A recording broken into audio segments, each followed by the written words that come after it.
I've read 6 books in October, and here's a quick rundown of all of them. I finished reading Pride and Prejudice by Jane Austen, and I now understand what the Jane Austen girlies are on about. Her writing, she's so funny, she's so witty, she's so sarcastic, and it's always under the guise of her elegant writing. But like when you like flesh it out, you're like, this girl, Miss Austen. I can't lie that everything before Mr. Darcy's first confession, everything was just too slow. We were given so much background stories about like all of these background characters that I genuinely do not care. I read the short story Lady Susan by Jane Austen as well. It's such a fun and amusing story about a woman who's using her beauty to manipulate the people around her.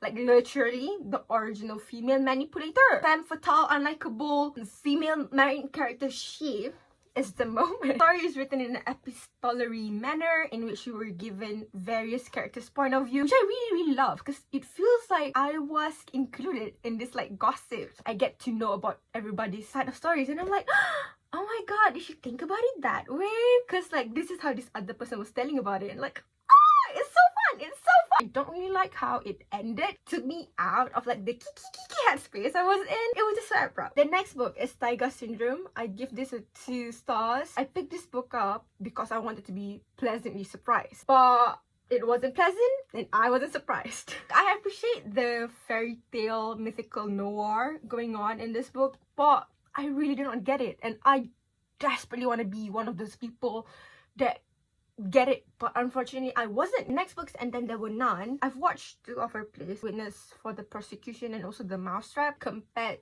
to like the 2 plays, this book is more about the psyche of all the characters rather than just whodunit. I do find it a bit off-putting that I wasn't able to figure out who's the murderer until like the very last page. The next book is this book.